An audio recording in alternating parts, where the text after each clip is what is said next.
So I'm working on putting together a 5-gallon survival bucket that I have right here. The idea is this bucket would become your survival kit in the event of an emergency, and I'd see two basic situations for the survival bucket. You might have some other ideas. One is it sort of becomes a bug out, get home car survival kit, so you can keep it in your car or put it in your car when you need it, and it has a bunch of great stuff you might need to survive. If your car is stuck in the snow, if you're snowed in, if you're wrecked, if you're lost, anything that does happen all the time to people in cars on trips, you would have some basics that would help you survive that kind of a situation. The other option might be as something you can give kids. Maybe they're going away to college, maybe they've moved out of the house, and they don't really have a preparedness mindset. So you're like, hey, we'll compromise. I'll give you this one bucket.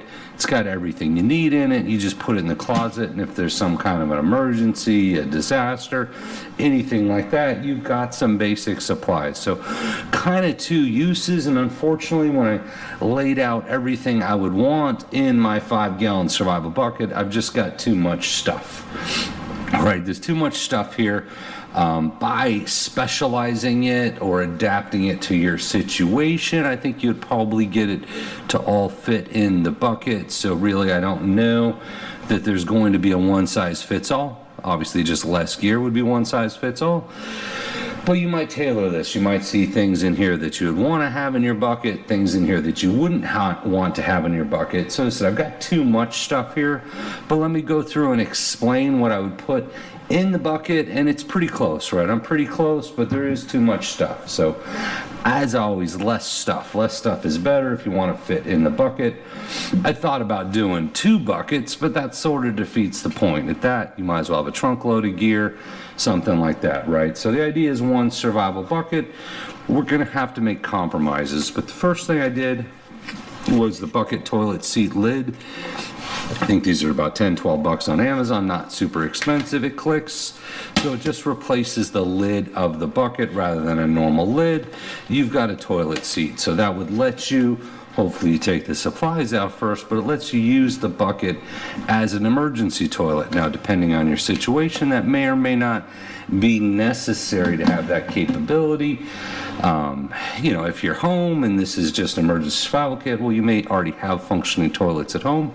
If you're on the road, in the car, trapped in the snow, something like that, trapped on the side of the road, well, the toilet might be a little bit better. If you're gonna go on a long hike, maybe once again, toilet might be a nice thing to have, right? And since we already have a bucket, all we really need is the lid. So it just gives you a little more capability. It's a multifunctional lid, toilet seat, or snap lid. Now, on that, I'm going to throw this out here. Once again, probably too much for the bucket, but it depends on your situation. You can get 25-pack portable toilet bags, 25-pack poo powder gel. So there's 25 in here. They're little gel packets that you would put in the bucket after you go to the bathroom, and you've got bags specially made to fit the 5-gallon bucket. So this is 25 and it takes up a lot of space. You may like the idea of the emergency toilet. Maybe you want the whole 25. Maybe it's something you're putting in the basement. Maybe you want 4 or 5. So you could kind of push this down a little bit, take up less space if you took some of them out of the box or just went without it entirely, right? It's not absolutely required. It's a nice to have, but depending on your situation, you might want those, the poo gel and the toilet bags to make this a little more sustainable as an emergency toilet. It's not huge, but once again, I've got too much stuff. So I've got too much stuff. This would be an optional, pare it down a little bit, right? So I'm only going into sanitation first, not because it's the most important, but because I showed you the lid, right? I showed you the bucket lid. So sanitation might include the poo gel, might include it like a roll of toilet paper. You've got things like portable wipes, anything like that, baby wipes, any of that kind of sanitation stuff that goes along with the lid. Optional, but you see, this takes up space, right? So as you're tailoring the bucket for you, for your situation, you may or may not want that. But let's get into more of the actual critical survival items. Number one is going to be shelter. right? Emergency shelter, and I grabbed a few items here for emergency shelter that we're gonna look at. Shelter is always the most important. As I said, if you're in the car and this is your in the car survival bucket, if it's snowing, something like that, you might need shelter. So for that, first thing we did is emergency blankets. I've got two of them, two emergency blankets stacked up here. So it'd be one person for multiple uses or just two people, right? Emergency blankets don't take up a lot of space. They could make a huge difference in a survival situation. Hypothermia is no joke, and I believe it's actually the #1 killer of outdoor enthusiasts is hypothermia. So shelter is extremely important. You won't make it through a night in freezing weather without it. So emergency blankets, probably a good idea no matter what. So I'm just going to toss those in the bucket. Ponchos, two different ponchos, emergency ponchos, also not a bad idea if you're out, if you're moving around. If you get wet, hypothermia will get you faster, so emergency poncho is not a bad idea. Mosquito netting, depending on where you're at, depending on your situation, mosquitoes can take you out, right? Certainly ruin your ability to sleep, even if you're in the car or something like that. Mosquito netting, not a bad idea, so that goes in the shelter. I added a 2 mil plastic drop cloth, right? And I've got a life tent, sort of redundant. The plastic drop cloth can protect you from rain, protect your gear, a lot of things, ton of stuff you can do with the drop cloth. Also, the life tent is an option. Once again, I know I have too much stuff, so maybe you pare that down. Maybe it depends on the situation, whether you want the life tent, the drop cloth, and then I threw in some paracord. Certainly could be useful if you're trying to make an emergency shelter of some sort. So paracord's always a good idea. So first thing we hit is shelter. I tossed that all in the bucket. Won't all fit anyway, but if you're going on the rule of threes, shelter is #1, water is #2, and I went heavy on the water. Obviously I got to pare that down. So I got this on Amazon, emergency drinking water, Daytrex. So this is sold as a 3-day supply of emergency drinking water. The normal recommendation is a gallon a day. This is not a gallon a day. The normal recommended drinking is 100 ounces a day. This is about 50 ounces. So 50 ounces somehow is their 72-hour emergency water supply. I'm going to go with them on 72 hours. At least that's what I bought. This is what they shipped me, with 72 hours. It's light, but maybe the idea is some water is better than no water, and it'll keep you from dying of dehydration. So once again, it takes up a lot of space. It's a big item. If this is for sending your kids off to college, if it's an indoor emergency survival kit, you may not need the water, right? You may not think you need the water. If this is in your car and it's on your road, an emergency kit, maybe you do need the water. So it's one of those situations, it takes up a lot of space, but without water, you're not gonna live very long. So I'm gonna put this here as an option. Now I went heavy on the water because I don't like the idea of dying of dehydration. So one item I have is my Triple Tree single wall stainless water bottle. This is single wall, which means you can boil water in it. So if in this kit you plan on being out in the world, you can capture water in this. You can boil it and you have a long-term water source, as opposed to, maybe 3 days of drinking water, then it's gone. A nice single wall stainless container is more sustainable. So if you want to build this kit in a way that's sustainable survival, this is probably a good option. Got some more options for water here, because water, as I said, is very important. You're not going to survive very long without water. That's just reality. Life straw, right? Personal water filter. There's life straw. There's Sawyer. There's all sorts of options, all sorts of ways to go. Hundreds of gallons, hundreds of thousands of gallons. This is 1,000 gallons. Something like this could make a huge difference in your survival options, right? So I got water 3 ways, and I threw in a 4th way just because, and that's chemical treatment for water. So this takes care of giardia, all that other kind of stuff. So it's water 3 ways. Water 3 ways does take up a lot of space, right? It will fit in the bucket now, but as we start stacking stuff in, we're gonna run out of space. So maybe you don't need water, 4 ways, maybe you do. You've got to consider your situation, what you're preparing for. Are you going to be in an area that even has water? Do you need the life straw and the treatment and the boil and the stored water? So as I said, it won't all fit, but I think they're all important to have, right? So I'm going to let you decide what to put in there. So we hit on water. Just dump that in, get it off the table. Now I have food, and I'm going to say I have food 2 ways here, and I'll explain why. So these are, what's the brand? Grizzly Gear Emergency Food Bars. A blueberry. I have not tried this particular one yet, but they're 3,600 calorie bars. You add it together, that's 7,200 calories. That's a solid 3 or 4 days worth of food. You could probably stretch it out even more if you needed to. That's a lot of weight, it's a lot of food, it takes up a lot of space. So once again, depends on the situation. Do you want to put food and water in your bucket? Do you not want to put food and water in your bucket? Maybe you just want the water bottle, right? And I'll show you this next. Maybe you wanted to already have the food and water ready to go. It's going to depend, right? It's going to dictate what else you can put in there. I know some people say, no, this is just supplies, not food and water. Food's there, right? You're going to need food to survive, whether you pack some with you or you have some other food stored in a different way. I'm going to put that there.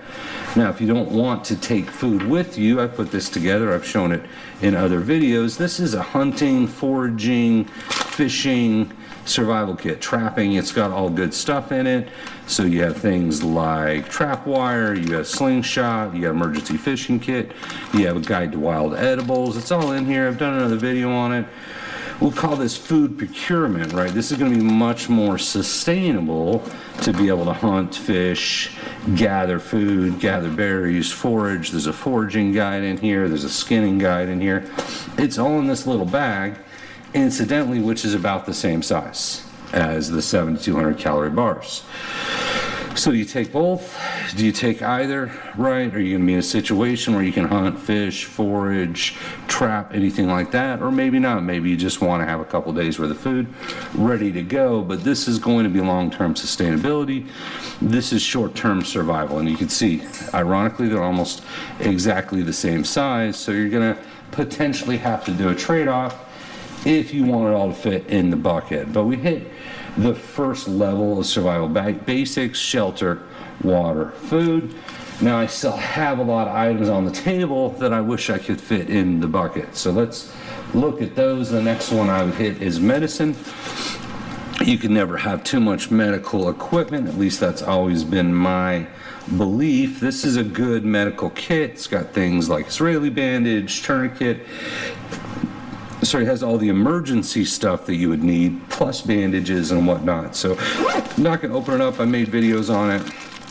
It's packed full of medical supplies. So you probably want medical supplies, I would think.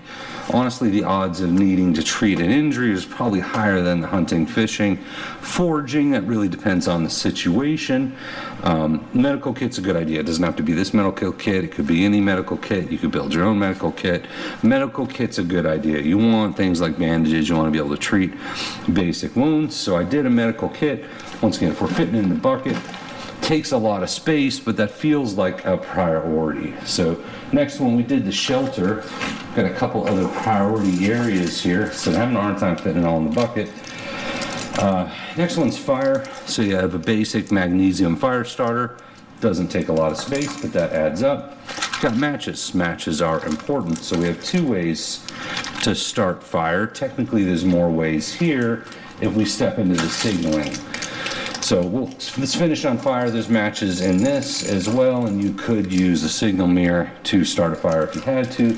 So you could say 3 ways, you could say 4 ways, multiple ways to start fire. Fire is life if you're outdoors for any length of time in any kind of inclement weather. If you're hunting, trapping, fishing, you're gonna want to cook your food. Having fire is pretty basic. You may not need 4 ways to create fire, but you probably want a way to create fire. You throw a lighter in there, whatever you're going to do. Creating fire is important, right? Once again, all this stuff takes up space, and I don't have enough space in the bucket, but we're going to go with that. So my next area I'm going to hit in prioritization is signaling. So let's say you're in that car, you've crashed in the snow, you're lost. How about an air horn, just a basic signal air horn? I left it in the package. You can maybe take it out of the package. I'd be worried about some misfires or something like that. It says it can be heard from half a mile away. So if this is an on-the-road emergency survival, signaling may be a huge deal, right? You might really need to pull people in. I like the idea of the air horn. It's there. We'll throw that in the bucket. Then a whistle, survival whistle. You can yell and yell and yell, but eventually you become hoarse. You can't yell anymore. You can always blow the whistle. Got the dog's attention on that one. Whistle is a solid signaling device. So 3 signal devices, 3 ways to signal for help. Next thing I like in the bucket would be communications and a flashlight. So this is a survival radio. It's got the weather radio, has solar charge, has hand crank charge, has a flashlight built in, runs on the 18650 battery. You could have, of course, a second flashlight, also runs on the 18650 battery. You could have spare batteries. The advantage of this is if you have a cable, you can charge your cell phone, which is more communications. The radio's communications. This will charge the battery. You can put the battery in your flashlight. It's a cool little radio. This one's Midland. These would be nice to have in just about any situation, which is a flashlight at night, radio for communications, a way to charge your cell phone, extra batteries, right? Those I think are all good items to have, so we'll put that in the bucket. A compass, so as we said, if this is put in the car in case of emergency, if you have to get out and go for a hike, a compass might make a huge difference in your ability to navigate. Multi-purpose, it has a mirror, has a signal mirror. That's part of the use of the compass, so a good compass, certainly something you would want depending on the situation, right? So it has to be situational because technically all this cool stuff doesn't fit in the bucket. Second area you might want to go, or you might not. We talked about the toilet side. Some basic sanitation, extra toothbrushes, extra toothpaste, extra soap. You've got the little hand cloths. You might want to do a different hand cloths. Once again, situational. If this is a bucket you give it to the kids, you put it in the closet. Maybe you don't need this kind of stuff because you assume they're going to have it around. Maybe this is in the car. It's sort of your last-ditch survival bucket. And maybe you want the toothpaste and toothbrush and soap and a few basic things to maintain sanitation if you're trapped or away from the world for a long period of time. So could be good options. Really depends on your situation. And then the last area I want to look at, once again, situational, is some basic tools. You got a Silcock key, which could help you procure water in an urban environment, so it could be very useful. Doesn't take up a lot of space. The next is I've got gloves. Gloves are always good. These are used gloves, I would call them, well used, but gloves could make a huge difference in a lot of situations, survival situations, regular everyday situations. Gloves, not a bad idea, so we're going to put some gloves in there. Multi-tool, certainly always a multi-tool. Now, if you carry a multi-tool on your belt, maybe you say, I don't need one in the survival kit. Maybe you do, but it's nice to have some tools depending on the situation. This is pliers, knife, and all the good stuff. A lot of multi-tools out there. They don't have to be expensive. This one's not, but it still feels like good quality. So we got our multi-tool. This is a basic shovel, sog shovel. Could be good if your car's stuck. Using a shovel could be the difference in getting it out or not getting it out. So if your car's stuck in the mud, this may be the only tool you need out of the entire bucket to get home.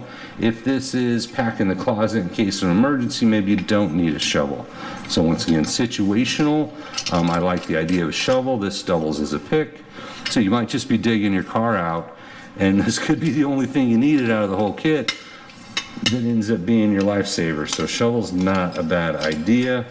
So we're a little tight on space, so maybe do the shovel instead of food. It really depends on your situation, right? This could get you out quicker. Saw.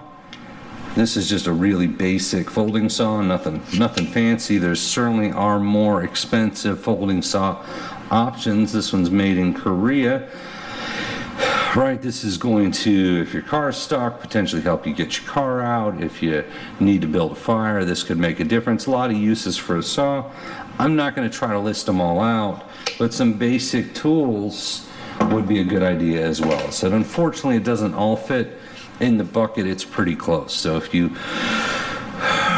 would have to customize it, or maybe you have a bucket in a bag, or maybe you got 2 buckets, don't know exactly, but let me know. Let me know if you think there's anything you wouldn't need in there.